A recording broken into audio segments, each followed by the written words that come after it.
La Bible n'a jamais dit, mais le Coran dit que nous sommes musulmans, qui sont coupés, jetés à la poubelle. C'est ça? Non, frère. La Bible n'a jamais dit que vous êtes chrétiens. Oui, effectivement. C'est ce qu'il a dit. La Bible n'a jamais dit, mais le Coran dit que nous sommes musulmans. Nous, on parle de notre livre qui dit que nous, on est musulmans. Maintenant, tu dis que nous, on veut que non, le Coran, de la manière le Coran dit pour nous, là, ça n'a qu'à dire pour vous comme ça. Mais c'est votre livre, non? Mais comment tu peux être dans une religion où ton livre t'a pas dit où tu vas ou d'où tu viens? Et puis, c'est à cela que tu appelles les gens à devenir chrétiens. Tu dis quoi?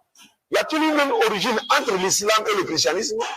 Non, notre origine, c'est divine. C'est divine. Pour vous, là, c'est humaine. C'est les païens qui ont appelé les chrétiens chrétiens. Voilà la Bible est là. C'est écrit dans la Bible. Acte 11, 26. Ah, c'est ça le pour terme. Pour nous, là, ça vient de Dieu. Pour vous, là, ça vient pas de Dieu. Donc, c'est pas la même origine. Non, non, non, c'est pas la même chose, frère. Vous avez entendu? Soyez tous salués dans le puissant nom de notre Seigneur Jésus.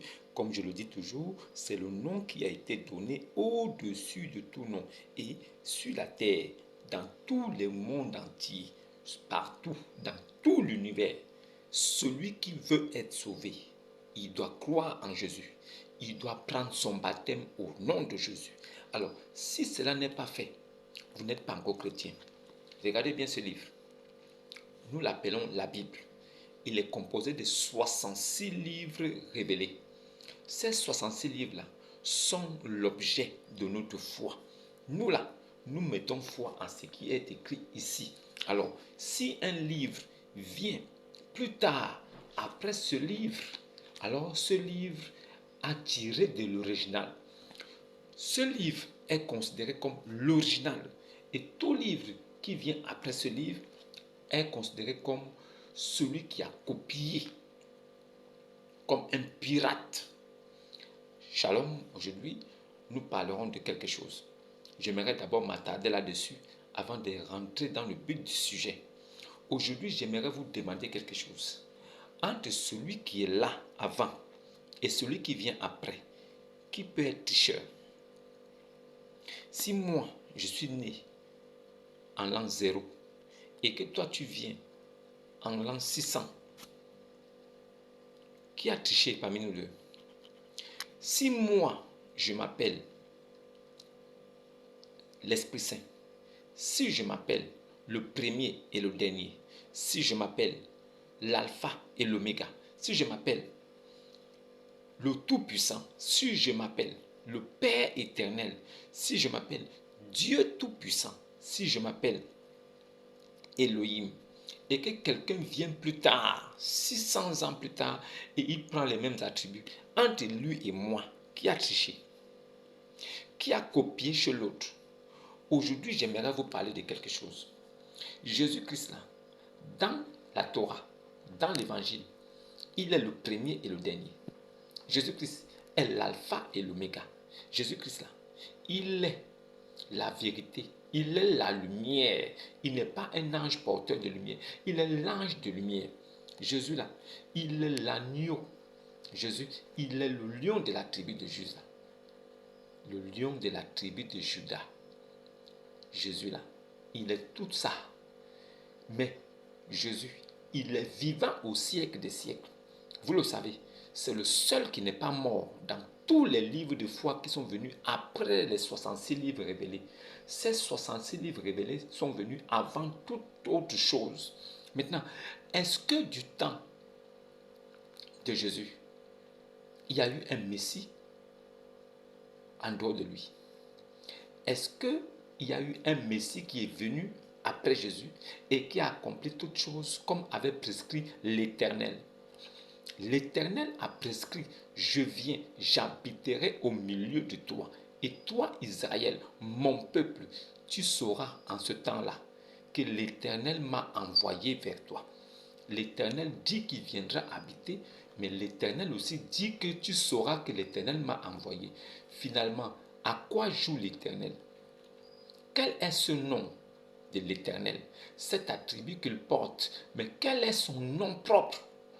Quel est le nom de l'Éternel? Nous connaissons le nom de Fils de Dieu. Alors, si tu prends la Bible pour dire que Jésus n'est pas Dieu, Jésus n'est pas Dieu, il est appelé Fils de Dieu, Jésus, il est Fils de Dieu, n'est-ce pas? C'est ce qui est écrit. Donc, tu préfères dire que Jésus n'est pas Dieu mais tu acceptes, pendant que cela te ronge, qu'il est fils de Dieu. Mon frère, dans les deux cas, tu es mort. C'est mieux même que tu ne rentres pas dans la Bible. Ne prenez plus jamais la Bible pour expliquer vos bêtises. Parce que nous constatons, et nous constatons avec beaucoup d'amertume, que vous prenez la Sainte Bible et vous prenez les versets qui vous arrangent pour pouvoir légitimer votre position. Mais, dans cette Sainte Bible, Jésus là, il est appelé Fils de Dieu. Ce qui contredit carrément votre livre. Si Jésus est appelé Fils de Dieu, cela sous-entend que votre type là, Ibn Abi Kabsha, s'est trompé. Il a usurpé l'identité et il a gaspillé la vérité. Alors, si la vérité est dite de la bouche de Jésus, celui qui est considéré comme la parole de vie, la parole de vérité, il est appelé Kalamatullah, la parole de vérité, la parole de Allah. Maintenant, s'il est la parole de Allah et qu'il a dit quelque chose, vous qui dites que vous le suivez, est-ce que vous ne devez pas accepter d'abord au préalable ce qu'il a dit? Est-ce que vous ne devez pas d'abord accepter ce qu'il a laissé comme précepte? Est-ce que vous ne devez pas d'abord croire en ce qu'il a dit avant d'ajouter autre chose? Mais je vous rappelle en passant que le Messie est celui qui devait accomplir toutes choses. Allons dans la base où Jésus n'est pas le Messie. S'il n'est pas le Messie, alors il n'a rien accompli. Si Jésus n'est pas le Messie, alors un autre prophète peut venir après lui. Si Jésus n'est pas le Messie, alors nous sommes encore dans le péché d'Adam, le péché originel. Si Jésus est le Messie, alors personne ne peut venir après lui. Mais si Jésus n'est pas le Messie, quelqu'un peut venir après lui. Parce que des prophètes sont venus successivement après Moïse. Il n'y a jamais eu de problème. Tous les prophètes qui sont venus allaient dans la même lancée et disaient tous la même chose. Alors, chacun venait compléter le message de l'autre. Chacun venait compléter le précédent message en ajoutant quelque chose comme une pierre à l'édification de l'énigme. L'énigme qui disait que Dieu devait venir, l'Éternel devait se déplacer. Alors, les hommes se posaient la question, comment l'Éternel peut-il se déplacer? Est-ce qu'il peut venir? Comment peut-il être? Si c'est lui qui a tout créé, il doit être grand. Est-ce que la terre et les cieux peuvent le contenir? Oui, si les cieux le contiennent, la terre aussi peut le contenir. Alors, n'oubliez pas que l'homme a été créé à l'image de Dieu. Alors, si nous, hommes, nous sommes l'image de Dieu, alors Dieu esprit qui remplit toutes choses, s'il se fait aussi chair, physique, ne peut-il pas être comme les hommes, semblables à ce que lui il est?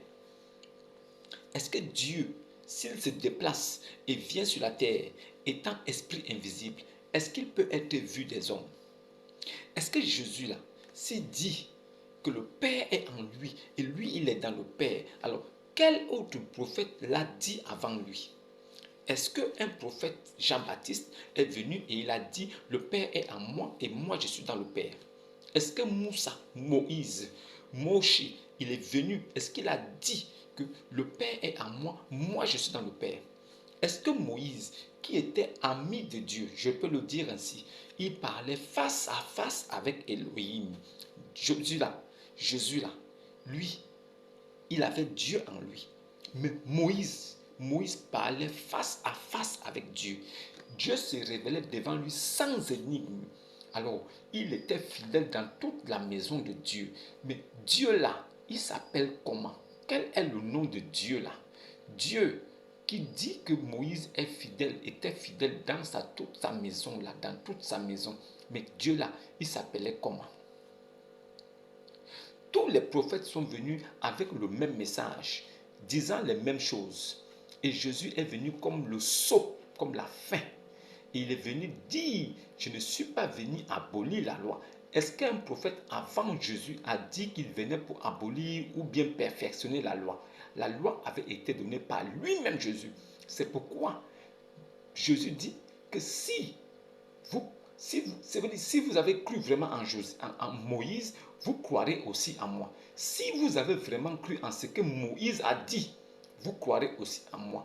Alors les pharisiens lui demandaient pourquoi tu dis ça. Il dit parce que Moïse là, il parlait là, c'est de moi qu'il parlait. Moïse a écrit de moi. Et maintenant, moi, je suis venu. Vous ne me reconnaissez pas. Alors qu'il y a des signes dans le livre d'Ésaïe et tout le reste, dans la Torah, qui déterminent que l'Éternel devait venir. Et comment devons-nous reconnaître que l'Éternel est venu? À travers ce qu'il a dit. L'Éternel a dit, quand je viendrai là, la bonne nouvelle sera annoncée aux pauvres. Jésus l'a fait. Les morts ressusciteront. Jésus a ressuscité les morts. Lui-même, il est ressuscité aussi. Les malades devaient guérir. Jésus a guéri les malades. Les paralytiques devaient marcher. Jésus a guéri les paralytiques. Les boiteux devaient sauter comme des cerfs. Jésus a fait sauter les boiteux comme des cerfs. Les aveugles devaient voir. Jésus a fait voir des aveugles. Jésus a délivré des hommes des légions de des démons. C'était des signes que l'Éternel devait être là, que l'Éternel s'était déplacé et qu'il était en ce moment sur terre. Alors, pourquoi je le dis? Jean-Baptiste a dit, repentez-vous car le royaume des cieux est proche. Parce qu'il a aplani le chemin de l'Éternel. Il savait que l'Éternel devait s'engager sur le chemin que lui l'avait déjà préparé. Mais quand l'Éternel s'engage, qu'est-ce qu'il dit? Qu'est-ce que Jésus dit? Repentez-vous, le royaume des cieux est parmi vous. Parce que l'Éternel était déjà au milieu de son peuple. Et Israël, là, fille de Sion, là, n'a pas reconnu son époux qui était au milieu. Voilà pourquoi la parole dit, et beaucoup de nations s'attacheront à moi en ce temps-là. Les nations païennes, des gens qui n'étaient même pas calculés, mais par la foi devaient s'attacher à lui. Mais il dit, et toi Israël, toi fille de Sion, tu sauras que l'Éternel m'a envoyé. Comment tu sauras que l'Éternel m'a envoyé? Comment peux-tu faire pour savoir que l'Éternel m'a envoyé? Si je ne fais pas, si je n'accomplis pas tout ce qui a été prédit de l'Éternel, si je ne mets pas en œuvre, si je ne fais pas tout ce que l'Éternel avait dit qu'il devait faire s'il vient, comment vous deviez savoir que c'est moi l'Éternel? C'est parce que je fais des choses que l'Éternel a dit qu'il fera quand il sera là, que vous devez reconnaître que je suis l'Éternel. C'est pourquoi Jésus a reçu le nom au-dessus de tout nom. Il n'y a que l'Éternel qui peut recevoir un nom au-dessus de tout nom. Il n'y a pas un nom qui peut être au-dessus de l'Éternel. Le nom de l'Éternel est le sujet d'adoration des hommes. Il n'y a pas un nom sur la terre qui peut être au-dessus de l'Éternel. Je vous mets tous au défi. Vous qui avez mis foi à des idoles, vos dieux ou Baal, vous qui avez mis foi à des hommes périssables, mortels, qui sont morts, avec beaucoup de péchés et d'abominations. Vous, aujourd'hui, qui vivez et que voyez l'abomination de la désolation installée en lieu saint, vous qui vivez ça, vous qui voyez et qui avez su que le temple de Salomon a été détruit au détriment de la construction de la mosquée d'Oumar, c'est ça qui est l'abomination de la désolation construite en lieu saint. Vous qui vivez ce temps-là, vous qui voyez la Palestine qui attaque Israël, vous qui vivez ce temps-là, qu'est-ce que vous pensez? Qu'est-ce que vous vous dites? Jésus a parlé de ces choses. Le rabbi, le maître, le bon berger, il a parlé de tout ça. Aujourd'hui, ces choses s'accomplissent devant nous. Nous voyons. Est-ce que nous ne pouvons pas connaître au fond de nos cœurs que l'heure arrive? Oui. Restons en prière. Mais nos prières ne pourront même pas suffire, car c'est le plan de Dieu qui s'accomplit toujours. Il a dit qu'il viendra pour Israël et il détruira le monde pour le mal que tout le monde entier a commis. Jésus reviendra pour ça. Et quand je regarde la guerre qui est là, en Palestine, contre l'Israël, j'ai peur. Et je me pose des questions. Je me pose beaucoup de questions. Vous aussi, posez-vous des questions. Si Jésus il n'est pas l'Éternel. Alors, pourquoi il est venu accomplir tous les signes et les miracles que l'Éternel devait accomplir? Il a pris ce pouvoir et cette autorité-là où? Si Jésus n'est pas l'Éternel, comment peut-il mourir et ressusciter? Y a-t-il quelqu'un sur la terre qui est mort et lui-même il est ressuscité des morts? On dit qu'il est allé prêcher la parole, la bonne nouvelle à ceux qui étaient venus avant. Ceux qui étaient prédestinés à être sauvés, à avoir le salut. Il est allé les chercher en enfer. Et il est remonté avec les clés du séjour des morts. Quel est cet homme qui tient les clés du séjour des morts entre ses mains? Et pendant qu'il tient ces clés-là, où est Dieu? Où est Dieu? Dieu, créateur de toutes choses. Comment Jésus, ton fils, peut-il tenir les clés de la mort entre ses mains? Pourquoi toi-même, le Père Dieu, tu ne peux pas garder les clés? Pourquoi c'est le Fils qui garde les clés? Pourquoi le Père ne s'est jamais manifesté? Mais pourquoi le Fils a manifesté la gloire de Dieu? Pourquoi c'est Jésus, Fils de Dieu, qui a montré la toute-puissance de Dieu? Pourquoi c'est Jésus qui a manifesté la droite de Dieu? Jésus là, il est Dieu. Il est la manifestation physique de Dieu. Voilà pourquoi il est la droite de Dieu. Dieu là, c'est sujet d'adoration. Mais le nom de Dieu là, c'est Yeshua. C'est son vrai nom. C'est pourquoi, au nom de Jésus, tous les démons fuient, ils détalent. C'est pourquoi, au nom de Jésus, tous les malades peuvent guérir. C'est pourquoi, au nom de Jésus, tu es sauvé. C'est pourquoi, au nom de Jésus, tu prends ton baptême, tu obtiens le salut.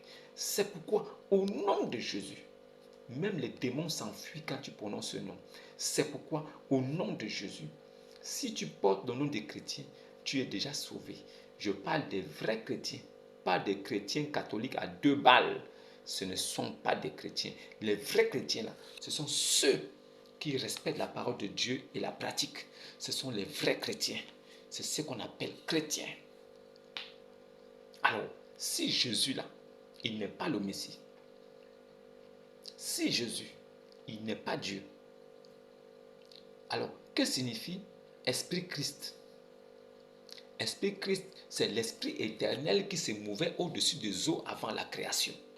L'Esprit Christ, c'est Dieu tout-puissant, invisible en esprit. C'est lui. Et c'est Jésus aussi. Maintenant, l'Esprit Saint, c'est Jésus-là. C'est l'Esprit Saint, Saint, Saint 3 fois. Jésus a vécu sur la terre 32 ans, 33 ans, sans pécher une seule fois. Alors, si Jésus-là n'est pas Saint, Saint, Saint, alors qu'il est le Fils du Saint-Esprit.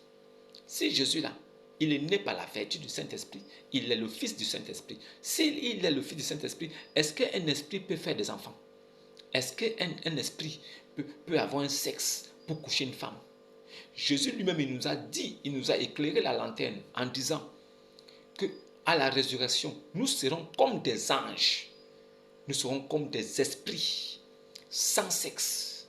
Alors, si le Saint-Esprit s'est vertué sur Marie, et nous savons bien que le Saint-Esprit n'a pas de sexe, alors si l'enfant qui naît de Marie là est l'enfant du Saint-Esprit, l'enfant là est qui?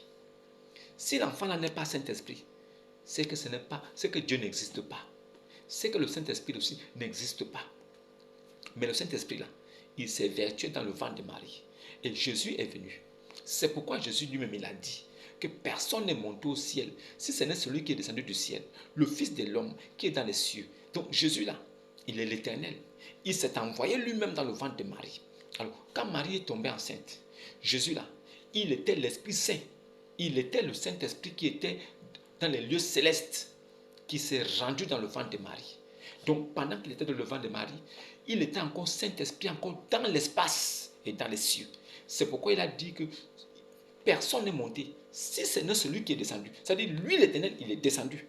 Il habite avec les hommes. Mais pendant qu'il habite avec les hommes, il est en même temps aussi dans les cieux. Le Fils de l'homme qui est dans les cieux. Jésus, là, il était sur la terre. En même temps, il était dans les cieux. C'est pourquoi il a dit à Philippe que depuis que je suis avec vous, Philippe, tu ne m'as point connu, Philippe. celui qui m'a vu. Il n'a pas dit que celui qui entend ma parole croit en celui qui m'a envoyé. Il dit celui qui m'a vu a vu le Père. Pourquoi dis-tu que montre-nous le Père? Pourquoi tu dis ça, Philippe? Ne crois-tu pas que le Père est en moi, que je suis le tabernacle dans lequel l'Esprit éternel invisible vit? Ne crois-tu pas que c'est moi qui suis le temple de l'Esprit Saint éternel, du Père Tout-Puissant qui est devant vous? Ne crois-tu pas que je suis la matérialisation physique de l'Esprit de Dieu invisible que vous n'avez jamais vu? Ne crois-tu pas? Il a dit à Moïse, s'il te demande qui t'envoie, dis-leur que le Dieu qui s'appelle Je suis. Il n'a pas dit que, dis-leur que le Dieu qui s'appelle l'Éternel, ou le Dieu qui s'appelle Elohim. On connaît la signification de tous ces mots. Il a dit que le Dieu qui s'appelle Je suis, ça veut dire quoi? Avant la fondation du monde, il est. Pendant la création, il est. Le monde passera, il est. Je suis. Il s'appelle Je suis. Je suis éternellement. Le nom de Dieu là, c'est Je suis éternellement, qui est devenu Jésus. Je suis Jésus. Vous ne comprenez pas quoi? Oh non, l'Éternel ne peut pas venir sur la terre. S'il vient, est-ce que la terre peut le contenir? Ah bon? Il s'est tenu où pour appeler Adam dans le jardin?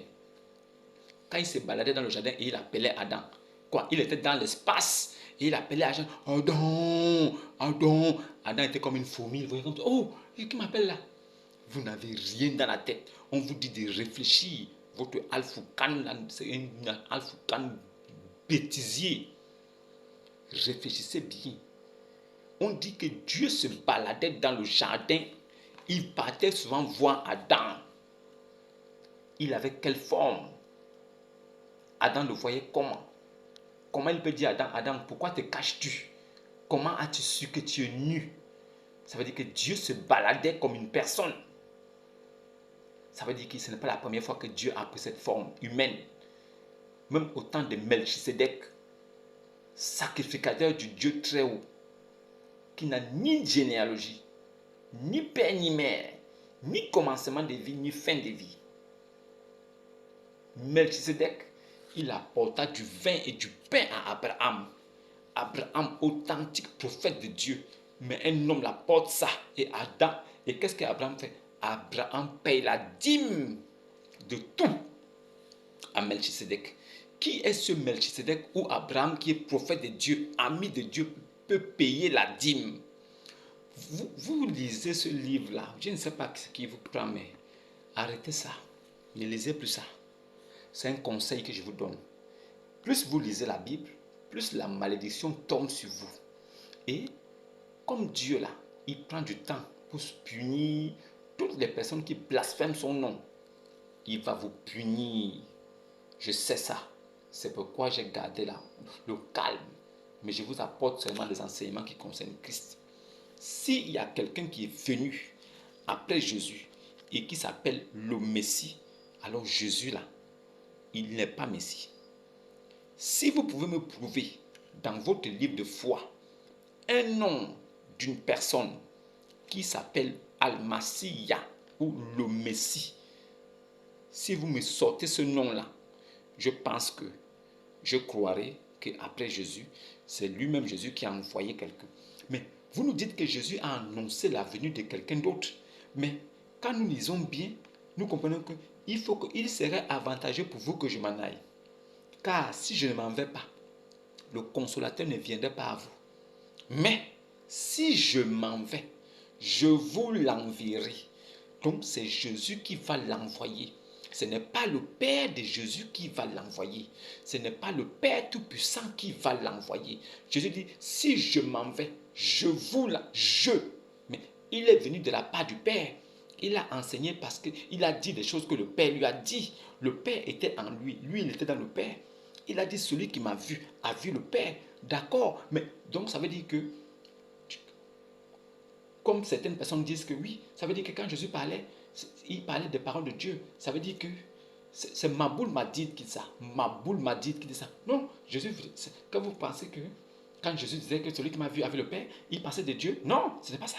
Ça veut dire que Jésus, quand il parlait, ça veut dire qu'on croirait entendre le Père à travers lui. Donc, il est venu de la part du Père, il a annoncé le message du Père. Et en annonçant le message du Père, c'est comme si c'était le Père qui était là. C'est faux. Ma boule m'a dit,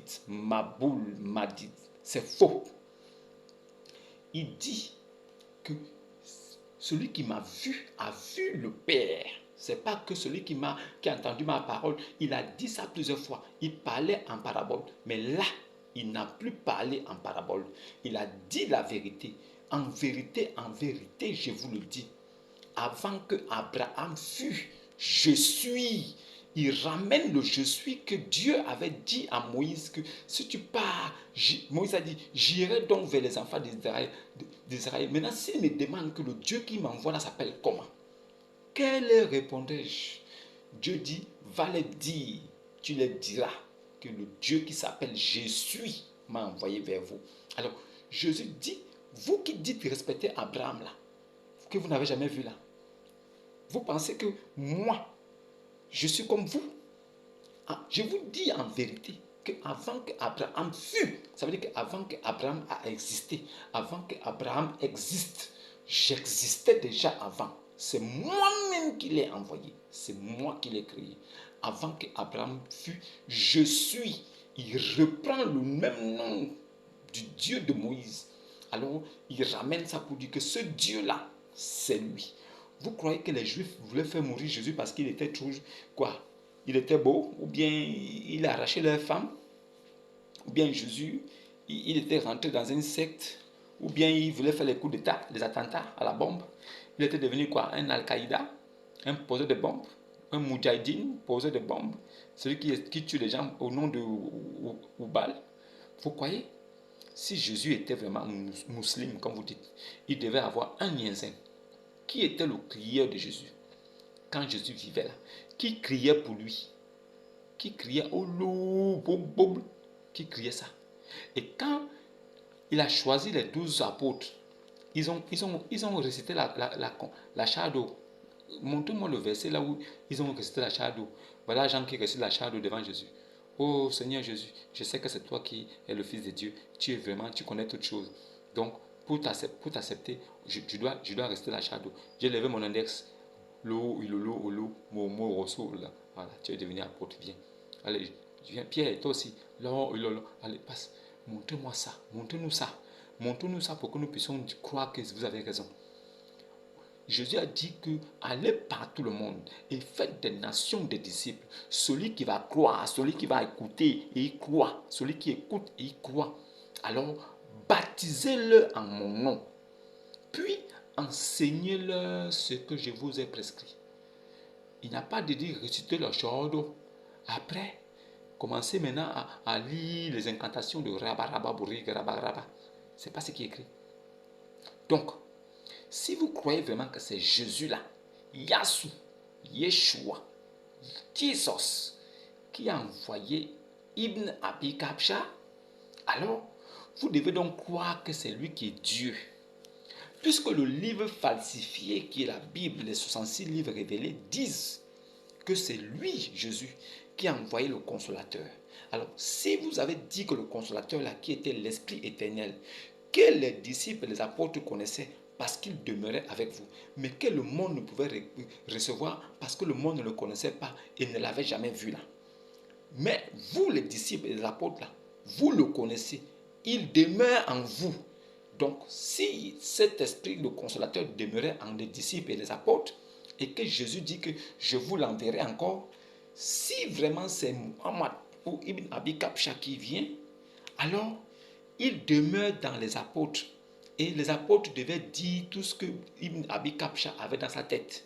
La preuve, c'est qu'il est venu 600 ans plus tard avec la contradiction absolue de ce qui est écrit ici. Il a apporté le contraire, l'antichrist. Il représente valablement l'antichrist. Mais avant que lui ne soit là, il y avait déjà la mère catholique romaine qui était là. La mère catholique romaine était là. Alors lui, il est venu juste coller Satan 2, Satan 1, l'église catholique romaine, Satan 2, l'islam. L'islam, c'est ça Satan 2. Alors, Maintenant, si Jésus a envoyé le consolateur devait dire les choses que Jésus a dit, mais pas le contraire. Mais si le consolateur vient dire le contraire de ce que Jésus a dit, alors qui a envoyé ce consolateur-là? Qui l'a envoyé? Et si c'est Jésus qui l'a envoyé, qui est Jésus? Parce qu'il n'y a que Dieu qui envoie des prophètes. Mais si Jésus envoie un prophète, alors qui est Jésus? Bon, aujourd'hui, je vais m'arrêter là. Parce que si je vais trop en profondeur, je risque de vous perdre. Alors, shalom à ceux qui suivent. Victoire dans le nom puissant de Jésus. Victoire à ceux qui ont cru en Jésus et qui ont pris le baptême. Et défaite cuisable. Défaite mémorable à tous ceux qui ont été baptisés bébés. Abomination absolue à tous ceux qui ont été rincés, ceux à qui on a rincé leur front avec quelques gouttes d'eau. Vous là, qui avez été rincés, comme il n'y avait pas l'eau chez vous pour vous laver la figure le matin, alors vous êtes allé voir votre ami, papa, père, il vous a versé de l'eau ici. Vous dites que vous avez pris le baptême. 100 ans de malédiction si vous restez dans ça. Sortez de là, allez-y prendre vos vrais baptêmes. Alors, quand je parle ainsi, vous dites non, pourquoi tu condamnes toujours les choses? Non, je ne condamne pas. Je ne condamne pas. Jean 12 au verset 47. Jean 12 au verset 47. Je ne condamne pas. Ce n'est pas moi qui condamne. Je ne suis pas là pour condamner quelqu'un. Mais c'est la parole là qui va juger toutes les personnes qui sont venues avant et après. Tous ceux qui sont venus avant et après seront jugés par cette parole. Jean 12 au verset 47. Et en passant, toutes les personnes qui ont suivi Jésus Yassou seront au-dessus de tous qui n'ont pas suivi. Si un juif n'a pas suivi, n'a pas cru en Jésus, il sera en dessous d'un chrétien.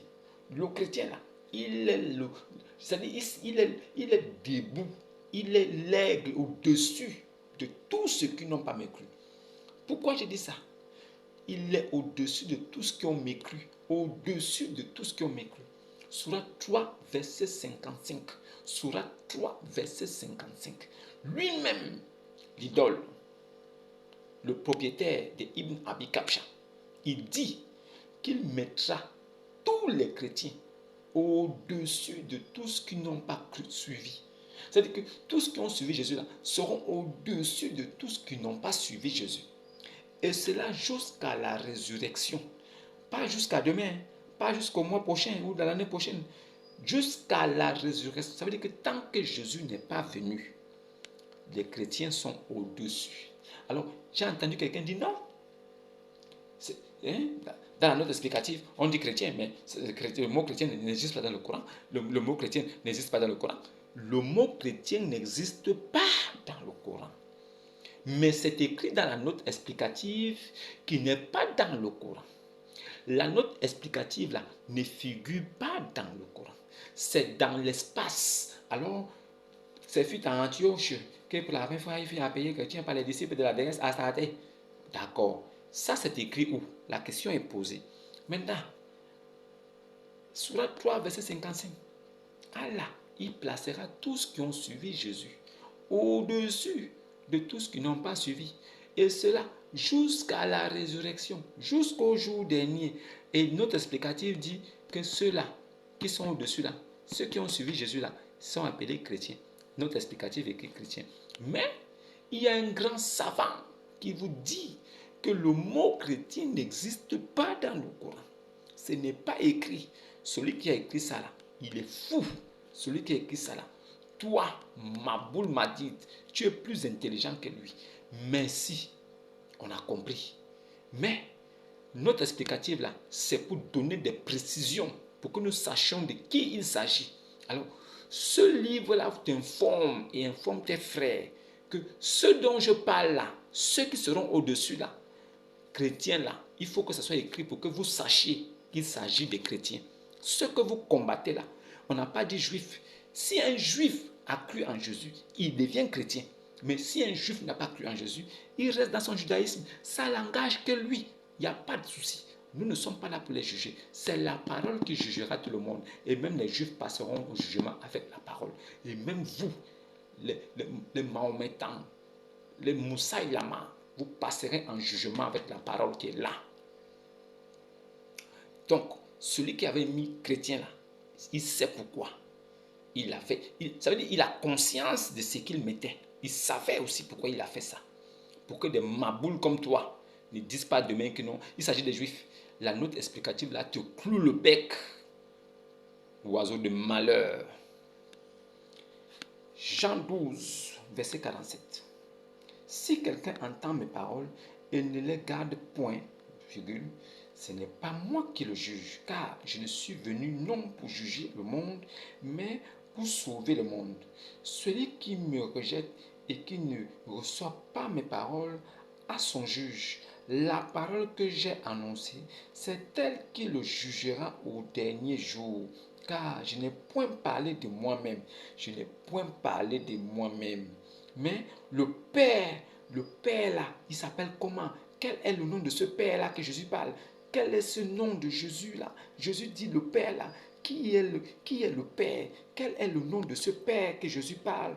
Dont Jésus parle? Le Père qui m'a envoyé, le Père qui m'a envoyé m'a prescrit lui-même ce que je dois dire et annoncer. Il m'a prescrit lui-même ce que je dois prescrire et annoncer. Le Père a prescrit lui-même face à face. Le Père a dit à Jésus, voilà, va dire ça, va dire ça. Il n'a pas dit, c'est un prophète que Dieu va envoyer. Non, il lui a dit comme ça, face à face. L'Éternel s'est envoyé lui-même. Voilà pourquoi il dit que lui-même m'a prescrit ce que je dois dire. Lui-même, le Père lui-même, c'est l'Éternel qui s'est envoyé lui-même. C'est ce que ça signifie. Ceux qui comprennent, comprennent. Le reste là, je m'en fiche. Allez en enfer. C'est ce que votre type a dit. Votre Dieu Oubal, qui s'appelle Allah aujourd'hui, il a dit quoi? Il a créé Adam. Puis, il a tapé sur l'épaule droite d'Adam. Beaucoup de blancs sont sortis comme des fourmis. Après, il a tapé sur l'épaule gauche d'Adam. Beaucoup de noirs sont sortis comme des fourmis. Il a dit aux blancs, allez au paradis. Et il a regardé les noirs comme ça. Il a dit, vous tous les noirs là, allez en enfer et je m'en fiche. Voilà votre Dieu. Vous les petits musulmans en 2 balles, noirs, des négros, vous connaissez votre châtiment. Vous avez cru à un Dieu qui ne parle monocloque, qui parle une seule langue. Un Dieu qui se réclame d'avoir créé toutes choses, mais un Dieu arabe, le Seigneur de la cité qui est appelé la Mecque. Ibn là, il ne comprend qu'une langue, il ne parle qu'une langue. Et vous l'adorez en une langue, pas en priant, mais en faisant des récitations. Tu récites des choses que tu ne comprends pas. Ça va aller où? Tu récites. Oh non, celui qui connaît les 100 noms moins 1 de Ibn là, il ira au paradis.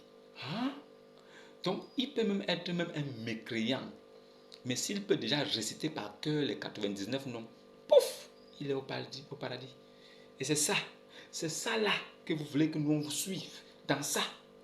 Oh. Et l'autre même qui est venu, il a dit non, celui qui me donne ce qui est entre ses jambes et ce qui est dans sa bouche, pour que je l'embrasse pendant que je la couche, je lui garantis le paradis. Voilà, ça là, on doit suivre ça. Donc, les sorcières avec qui il a couché là, il va les envoyer au paradis. Parce que le paradis là, c'est pour lui. Oh, d'accord. Oh, ok, d'accord. De toute façon, la parole de Dieu est claire. Celui qui vient de la part de Dieu, dit les choses de Dieu, fait les choses de Dieu et n'ajoute rien et ne retranche rien. C'est ce que ça signifie. Alors, vous qui avez été baptisé bébé, qui vous a envoyé? C'est la question que je vous pose. Qui vous a envoyé? Le baptême de bébé est-il biblique? Est-ce que le baptême de bébé est biblique? Vous pouvez fouiller votre Sainte Bible, les 66 livres révélés. Est-ce que vous pouvez me sortir un verset là où Jésus a dit « Allez me baptiser les bébés » ou bien « Allez me chercher tous les bébés de la ville, je vais les baptiser ». Celui qui croira, celui qui va croire, il faille qu'on t'ait annoncé la parole, que tu aies écouté, que tu aies vraiment dit oui et que tu aies mis foi de façon volontaire, de façon délibérée, sans contrainte, pas de brutalité. Tu dois croire. Non. Tu as accepté la parole parce qu'elle t'est parvenue et que tu te dis oui, cette parole est sincère et vérité. Je l'accepte et je crois que Jésus est mon Seigneur. Ça là, sans contrainte, sans obligation. Alors, tu prends ton baptême. C'est l'engagement d'une bonne conscience avec Dieu qui va te sauver. Cet engagement-là, qui est le baptême, c'est ça qui te sauve. Mais c'est l'engagement d'une bonne conscience. C'est quelque chose de voulu. Ce n'est pas forcé. Ce n'est pas récitation. Ce n'est pas incantation. C'est d'un bon vouloir. Maintenant, toi qui as pris ton baptême étant bébé, tu as appris quoi? On t'a fait quoi là-bas? Qu'est-ce qu'on t'a fait? On t'a fait quoi? Bon, je vais vous lire encore un autre verset. 1 Timothée 2, premier. 1 Timothée 2, premier. Cette parole est certaine. Si quelqu'un aspire à la charge d'évêque, il désire une œuvre excellente. Ouais. Il faut donc que l'évêque soit irréprochable dans le comportement en société, mari d'une seule femme, Dieu n'a pas oublié que c'est lui qui a dit aux hommes, qui a dit à Adam, allez et multipliez. Dieu là, il ne peut pas dire quelque chose et se dédie encore. Dieu a créé l'homme et il a créé la femme pour que les deux soient ensemble, pour que les deux deviennent une même chair, pour perpétuer la race humaine. C'est pour ça qu'il a dit que l'homme doit être avec la femme. Il a dit, si toi, tu aspires à une charge d'évêque, c'est une œuvre excellente pour Dieu, mais marié d'une seule femme. Marié d'une seule, ça veut dire que tu peux avoir 5, 6 femmes si tu veux, mais que celui qui veut être évêque soit marié seulement d'une seule femme. Voilà pourquoi c'est précisé, mari d'une seule femme. Ça veut dire que si c'était une histoire que chacun doit seulement avoir une femme, il ne peut pas donner cette précision. Il devait dire non, marié, c'est tout. Qu'il soit marié d'une femme ou de deux, c'est pas grave. Mais qu'il précise en disant d'une seule femme, ça veut dire que ceux qui ont 2 ou 3 femmes ne peuvent pas être évêques. Mais celui qui a une, il peut l'être. C'est ça que ça signifie. C'est ça. Dieu est merveilleux dans sa parole. Il est vraiment merveilleux. Modéré, sobre, pas alcoolique. Même s'il boit, ça veut dire qu'il y a un verre en passant. Oui, mais pas dans l'ivresse. Pas dans l'ivresse. Un verre en passant, oui. Il est sobre. Modéré, ça veut dire qu'avec il a un calme plat, olympien. Il est calme, réservé. C'est une tempête en ébullition, mais dans une bulle.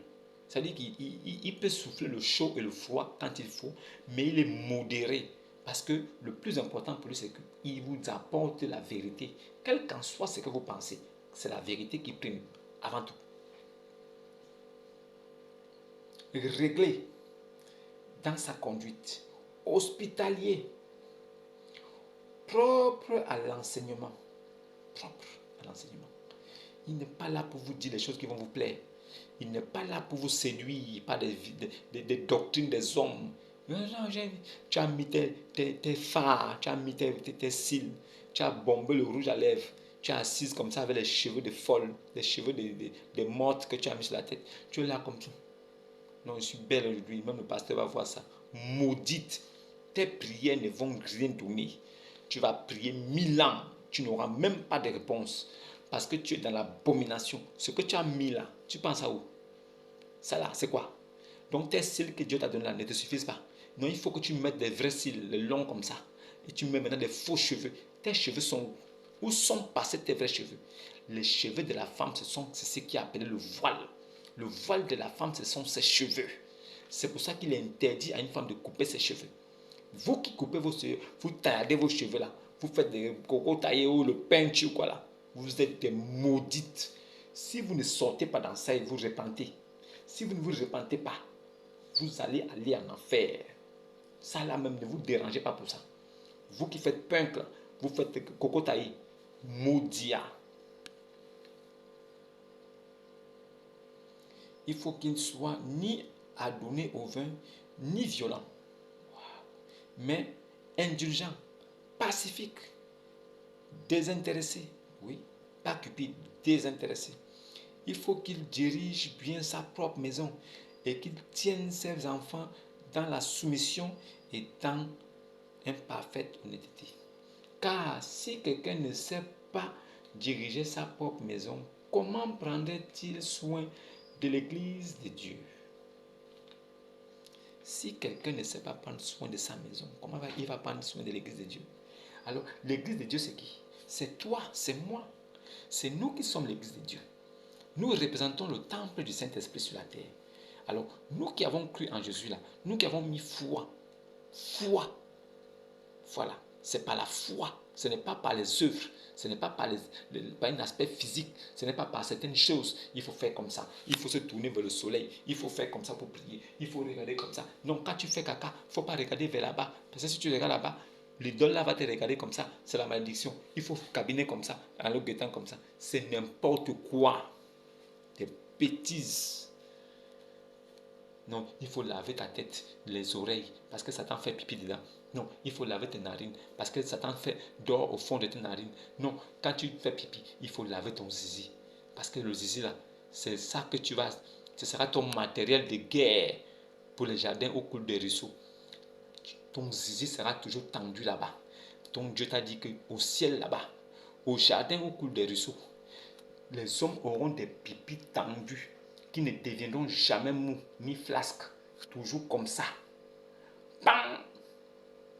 Voilà. Donc, sur terre, là, il faut déjà rincer ça. Quand tu fais pipi, là, le liquide sort, l'urine sort là-bas dans le petit trou, là. Fou!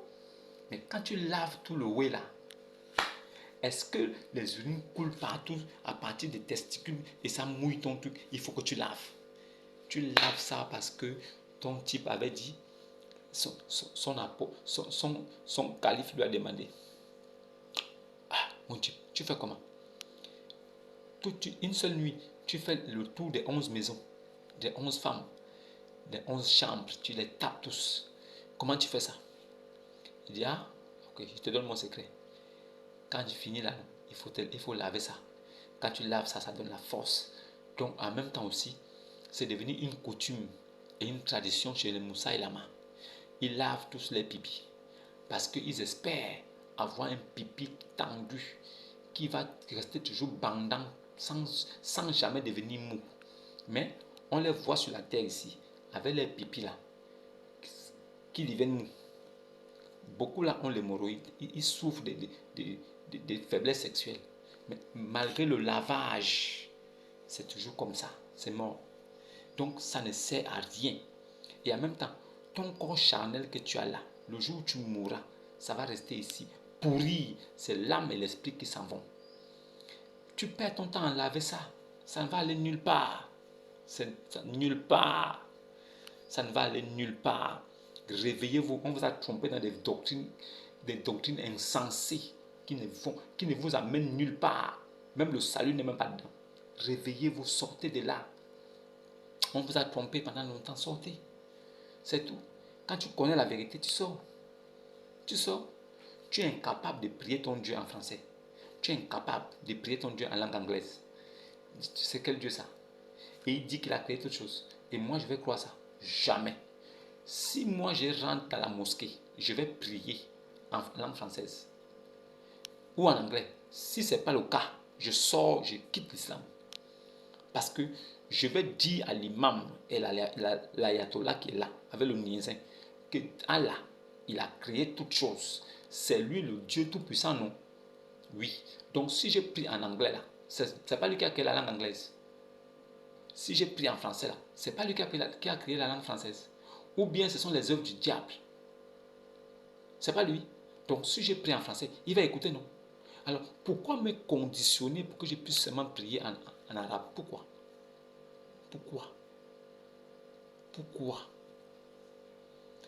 Ne sortez pas de là. Restez dans vos bêtises. Avec ce voyou là qui dit, Hein? Notre nom musulman nous a été donné par Dieu lui-même. Et notre religion nous a été donnée par Dieu lui-même. Quel Dieu? Votre religion vous a été donnée par quel Dieu? Il s'appelle comment? Votre religion vous a été donnée par quel Dieu? Il s'appelle comment? Et avant de vous donner cette religion-là, il a donné ça à quel autre prophète avant vous? Avant vous, il a donné ça à qui?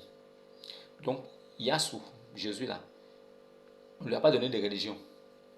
C'est à vous, c'est à Ibn Abi Kabsha qu'on a donné la religion. On vous dit la religion là, ce n'est pas l'œuvre de Dieu. Parce que Dieu là, il établit son alliance avec quelqu'un. Si Dieu veut te sauver là, c'est lui-même qui établit son alliance avec toi. Maintenant, si tu vois quelqu'un qui se réclame d'une religion, ça veut dire que c'est lui qui doit faire des efforts pour plaire à son Dieu. À partir de là, tous les jeux sont faussés. Tous les dés sont faussés. Il ne peut pas s'en sortir. Pourquoi? Il n'y a pas un seul homme sur la terre qui peut faire des choses jusqu'à ce qu'il va plaire à Dieu. Ça n'existe pas. Mais par contre, Dieu peut faire son alliance avec toi et par la grâce, il te sauve. Pas parce que tu as été juste, mais parce que tu as cru en lui. C'est simple. C'est simple. Alors, si tu as compris, c'est une bonne chose. Tu n'as pas aussi compris, c'est pas grave. La parole de Dieu vient comme celle d'un pauvre type. Si vous ne faites pas attention à la vérité subtile cachée dedans, tant pis pour vous. De toute façon, quand la pluie tombe là, on dit ça, quand la pluie tombe, alors elle arrose des graines. Et quand ces graines commencent à germer, la nature de ces graines se révèle. C'est à ce moment-là qu'on sait qui sont créatures de Dieu, ou bien créatures, sémences divines, ou bien sémences de la perdition. C'est quand la parole de Dieu est prêchée et qu'elle tombe dans les oreilles des hommes. Alors ceux qui sont destinés à la vie éternelle vont croire, mais ceux qui ne sont pas vont tranquillement rejeter. Et dès qu'ils rejettent, c'est la même parole qu'ils ont rejetée là qui va les fuck up. Alors, prenez soin de vous. Si vous avez des préoccupations, n'oubliez pas, demandez, posez des questions, demandez-moi tout ce que vous voulez. Je vous répondrai. Je vous dirai des choses qui sont tirées des 66 livres de la parole de Dieu. Pas de ma tête, parce que je ne suis qu'un pauvre fou. Il n'y a rien de bon dans ma tête. Mais si c'est la parole de Dieu, je dis Amen. Et vous aussi, vous êtes obligé de dire Amen. Ce n'est pas ma philosophie que je vous enseigne, mais je vous enseigne la parole de Dieu. En vérité, je vous le dis, celui qui rejette celui que j'ai envoyé me rejette aussi. Celui qui rejette ma parole me rejette aussi. Alors, c'est la parole là qui sera le juste juge pour lui avant la fin du monde, pendant son vivant et après son vivant. C'est tout. Bon, je prends congé de vous et je vous dis victoire dans le nom puissant de Jésus, victoire dans le nom puissant de Jésus et victoire dans le nom puissant de Jésus.